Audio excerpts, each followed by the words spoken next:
সকলো trade union, সকলো federation, সকলো কৰ্মচাৰী পৰিষদৰ আৰু সকলো কৃষক সভা এই বন্ধৰ সমৰ্থন জনাইছে। এই বন্ধৰ মূল উদ্দেশ্যটো হৈছে কি, আজি আমাৰ যিখন বিজেপি চৰকাৰ, এই বিজেপি চৰকাৰখনে আমাৰ 4খনকৈ শ্ৰম আইন সংশোধন কৰিবলৈ ওলাইছে। এই শ্ৰম আইন সংশোধন কৰি শ্ৰম কোডলৈ পৰিৱৰ্তন কৰিবলৈ ওলাইছে। যি নেকি বন্ধুসকল, যদিহে এই শ্ৰম কোডটো পৰিৱৰ্তন হয়, তেতিয়াহ'লে আমি খাটি খোৱা মানুহবিলাকৰ আমাৰ বিলৈ বিপত্তি নোহোৱা হ'ব। আমাৰ যিবিলাক চালক আছে, আজি হয়তো ইয়াতে তেওঁলোকে অতি কম পইচাত গাড়ী চলাই আছে, যদি এই শ্ৰম কোডটো লাগু হ'ব লগা হয় নহয়, তেওঁলোকে গাড়ী চলাব নোৱাৰা হৈ যাব। তেওঁলোকে এইকাৰণে গাড়ী চলাব নোৱাৰা হৈ যাব। এই শ্ৰম কোডটোৰ এটা ইছ্যু তেওঁলোকৰ ক্ষেত্ৰতো আছে। আজি যদি তেওঁলোকে গাড়ী এখন চলাই থকা অৱস্থাত গাড়ীখন যদি এক্সিডেণ্ট কৰে, তাতে যদি কোনোবা এজন মানুহৰ মৃত্যু হয়, মৃত্যু হ'লে এই বীমা কোম্পানীয়ে পইচা নিদিয়ে, সেই ড্ৰাইভাৰজনে ভৰিব লাগিব। আৰু গাড়ীখনৰ যদি কিবা ক্ষতি হয়, সেই বীমা কোম্পানীয়ে নিদিয়ে, মালিকে ড্ৰাইভাৰজনক পইচা দিব, তুমি এক্সিডেণ্ট কৰা, তুমি ভৰিব লাগিব। গাড়ীখন কি ড্ৰাইভাৰজনৰ নেকি? ড্ৰাইভাৰজনক কিমানখিনি দৰমহা দি আছে? 6,000, 5,000, 10,000। আৰু আমাৰ ভাৰতবৰ্ষৰ ভিতৰত আটাইতকৈ কষ্ট কৰি খোৱা, আটাইতকৈ শোষিত ব্যক্তিখিনিয়ে হ'ল এই ড্ৰাইভাৰ। তেওঁলোকক সকলোৱে শোষণ কৰে। ড্ৰাইভাৰ বুলি ক'লে তেওঁলোকক এলাগী চকুৰে চায়। এই ড্ৰাইভাৰ, তেওঁলোক মানুহ নহয়। তেওঁলোকে জীয়াই থাকিব নালাগে নেকি? কোনো ধৰণৰ সা সুবিধা চৰকাৰীভাৱে আজিৰ তাৰিখলৈ এই খাটি খোৱা দিনে ৰাতিয়ে, তেওঁ ক'ত ঘৰ, দিনে ৰাতিয়ে ইয়াতে আহিয়ে এজন ড্ৰাইভাৰ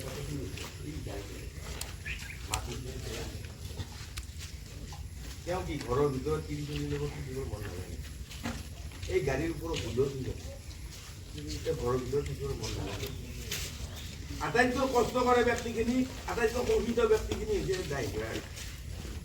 ড্ৰাইভাৰখিনিৰ ক্ষেত্ৰত চৰকাৰী কোনো সুৰক্ষা আজিলৈ শুনাও নাই, দেখাও নাই।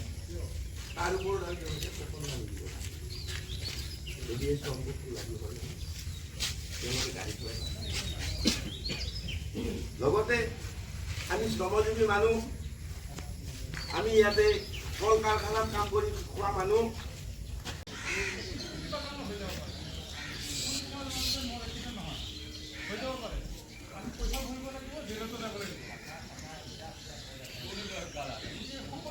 কেইদিনমান আগতে তাকে শুনিছে গাড়ীবিলাক কেনেকুৱা আমাৰ সকলোৱে মানে এটা জামুৰ খাই পেলাই কেনেকুৱা এটা পৰিস্থিতি হৈছিল আপোনালোকে চবে গম পায়।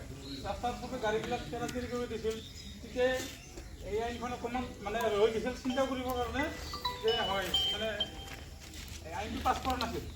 এতিয়া বৰ্তমান সেইবিলাক কৰিবৰ কাৰণে গৈ আছে। আমাৰ শৰ্মা ডাঙৰীয়াই গোটেইখিনি কথা কৈছে।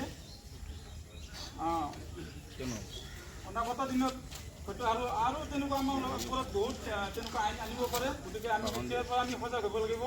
আৰু আজি যিটো আমাৰ ধৰ্মঘট কাৰ্যসূচী, হয়তো এইটো হয়তো আমাৰ সম্ভৱতঃ লাজ হ'ব পাৰে। আমাৰ শৰ্মা ডাঙৰীয়াই মেটাৰ কৈ গৈছে। বেছি ক'ব একচুৱেলি মই কোৱাৰ হেৰি নাই, ভাগ নাই। গতিকে এইখিনি কৈ পেলাই মই সময় পাইছোঁ। ধন্যবাদ।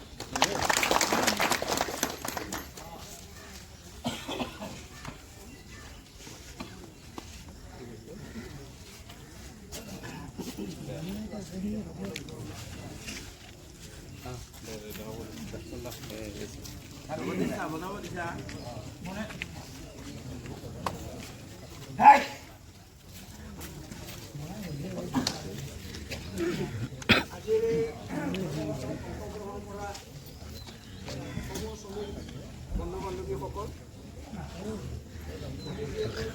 সমৰ্থন কৰিছোঁ সৰ্বভাৰতীয় ধৰ্মঘট। আৰু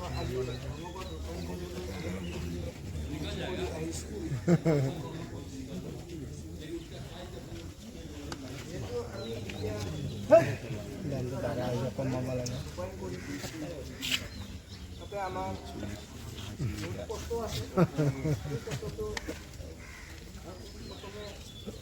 শ্ৰমিক বন্ধুসকলক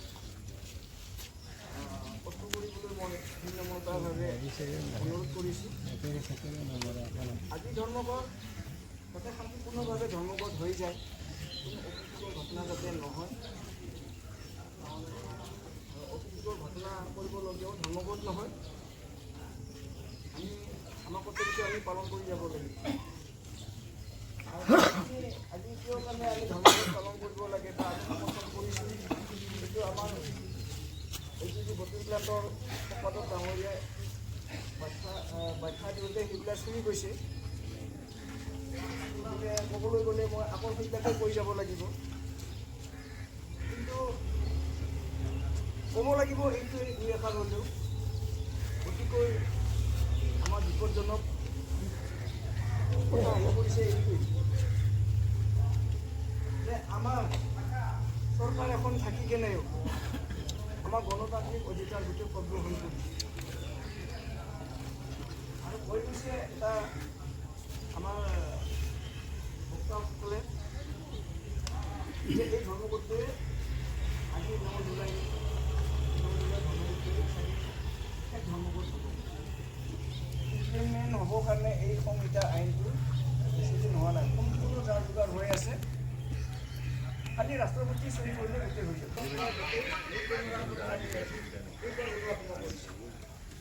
আগতে ডিষ্টেঞ্চ দিছিল কোন গেটত 60 কিলোমিটাৰৰ ব্যৱধানত কোন গেট দিছিল, 30 কিলোমিটাৰ অতিক্ৰম কৰিলে আৰু এটা কোন গেটত আমি টেক্স দিব লগা হৈছিল, কিন্তু এতিয়া নাই। কেমেৰাই টানিব গোটেই, য'ত য'ত কেমেৰা আছে চব কেমেৰাই বন্ধ আনিব।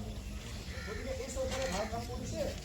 এই সৰ্বভাৰতীয় ধৰ্মঘটকসকলে দলে দলে যোগ দিয়ক, শ্ৰমকোড বাতিল কৰক, শ্ৰমজীৱী ৰাইজৰ ওপৰত দুৰ্নীতি বন্ধ কৰক, শ্ৰমজীৱী ৰাইজৰ ওপৰত দুৰ্নীতি বন্ধ কৰক, মূল্য বৃদ্ধি ৰোধ কৰিব নোৱাৰা বিজেপি চৰকাৰ অলপ পিছে দিয়ে মূল্য বৃদ্ধি ৰোধ কৰিব নোৱাৰা বিজেপি চৰকাৰ বিৰোধ কৰিব নোৱাৰা বিজেপি চৰকাৰ নিম্নতম মজুৰি ঘোষণা কৰিব নোৱাৰা বিজেপি চৰকাৰ 5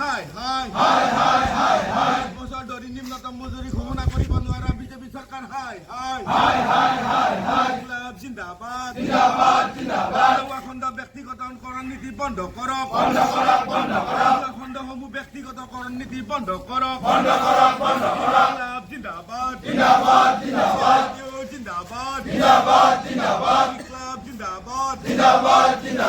এই ধৰ্মঘট সফল কৰক, এই সৰ্বভাৰতীয় ধৰ্মঘট সফল কৰক, নীতি বাতিল কৰক, নীতি বাতিল কৰক, ভোট বাতিল কৰক, বিৰোধ কৰিব নোৱাৰা বিজেপি চৰকাৰ বিৰোধ কৰিব নোৱাৰা বিজেপি চৰকাৰ খণ্ডবোৰ ব্যক্তিগতকৰণ নীতি বন্ধ কৰক, খণ্ডসমূহ ব্যক্তিগতকৰণ নীতি বন্ধ কৰক।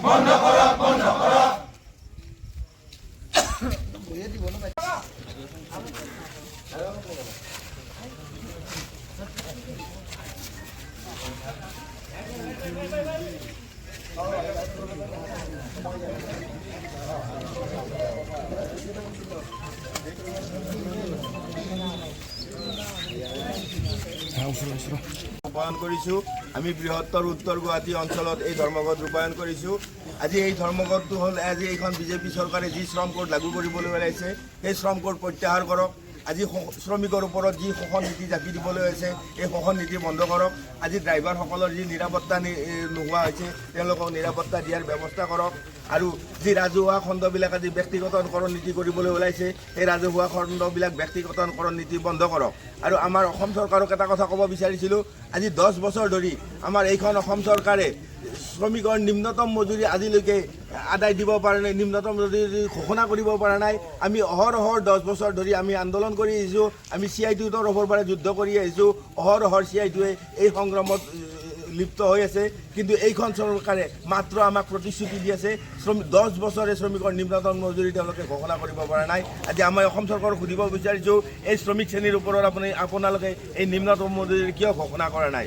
আজি শ্ৰমিক শ্ৰেণী অতি কম মজুৰিত ভাৰতবৰ্ষৰ ভিতৰত অসমত অতি কম দৰমহাত অতি কম মজুৰিত শ্ৰমিক শ্ৰেণীয়ে চলিবলগীয়া হৈছে। সেইকাৰণে আমি এইখন চৰকাৰক বুজাব বিচাৰিছোঁ, অতি কম দিনৰ ভিতৰত যদি শ্ৰমিকৰ নিম্নতম মজুৰি ঘোষণা নকৰে, আজি এই সৰ্বভাৰতীয় ধৰ্মঘটৰ জৰিয়তে আমি বুজাই দিব বিচাৰিছোঁ, আগন্তুক দিনত আমি ইয়াতকৈ জংগী আন্দোলনত যাবৰ কাৰণে বাধ্য হ'ম। আগন্তুক দিনত অনিৰ্দিষ্টকালীন ধৰ্মঘটত যাবলৈ সৰ্বভাৰতীয় ৰাইজে অনিৰ্দিষ্টকালীন ধৰ্মঘটত যাবলৈ বাধ্য হ'ব। আজি এই ধৰ্মঘট অকল আমাৰ নহয়, সকলো ট্ৰেড ইউনিয়ন, সকলো ফেডাৰেশ্যনে সকলোৱে যৌথভাৱে আমাৰ এই ধৰ্মঘট হেৰি কৰিছোঁ। সুন্দৰভাৱে আজি এই ধৰ্মঘট পৰিচালিত হ'ব। আজি চৰকাৰে বুজি পাব যে শ্ৰমিক শ্ৰেণী কেতিয়াও দুৰ্বল নহয়। ইয়াত গাড়ী চলাই আমি চলি আছোঁ। গতিকে আমাৰ খুব আমি নিম্ন এটা ব্যৱহাৰ লৈ পেলাই আমি চলি আছোঁ। গতিকে চৰকাৰে যদি আমাক চায়, তাৰ কাৰণে আমি মুখ্যমন্ত্ৰী ডাঙৰ আহ্বান জনাইছোঁ। এই হেৰি আমাৰ এই হেৰিটো এটা আমাৰ ভিডিঅ' বনাইছে, আমি এতিয়া কথা বনাইছোঁ কোনেও বনোৱা নাই। বনাইছোঁ। আজি 9 জুলাইত আমি ধৰ্মঘট ৰূপায়ণ কৰিছোঁ। এই ধৰ্মঘটেই চাগে লাষ্ট হ'ব। গতিকে আমি আজি এই 9 জুলাইত ধৰ্মঘটৰ জৰিয়তে আমি কেন্দ্ৰীয় চৰকাৰক সকীয়াই দিব ওলাইছোঁ, যাতে আমি এই শ্ৰমকোট আমি লাভ হ'ব নিদিওঁ আৰু বৃহৎ লাভজনক এই ৰাজহুৱা খণ্ডবিলাকক আমি পুঁজিপতিক আমি গোটাই দিবলৈ নিদিওঁ। দৰকাৰ হ'লে আমি শ্ৰমিকসকলে আগন্তুক দিনত যি পন্থা ল'ব লাগে পন্থা দিম, তেজ দিব লাগিলেকে তেজ দিম। আজি এই আমাৰ নৰ্থ গুৱাহাটী যিটো LPG বটলিং প্লেণ্ট আছে, আমি এই ধৰ্মঘটক সমৰ্থন কৰিছোঁ। এই ধৰ্মঘট সমৰ্থন কৰাৰ বিনিময়ত আমাৰ সকলো ৰাইজে আজি যিটো ভুক্তভোগিব লাগিব, ঘৰত এটা চিলিণ্ডাৰ নাপাব, কাৰোবাৰ ঘৰত চিলিণ্ডাৰ নাই, এইটো যাতে চিলিণ্ডাৰটো আজি বিচাৰি নাপাব। কাৰণ সকলো ড্ৰাইভাৰ সন্থাই আমাৰ এই ধৰ্মঘট ৰূপায়ণত আমাক সহযোগ কৰিছে। গতিকে আমি একত্ৰিত হৈ যৌথভাৱে আমি আজি ধৰ্মঘট সফল কৰিবলৈ ওলাইছোঁ। আৰু মই বেছি বক্তব্য নিদিওঁ।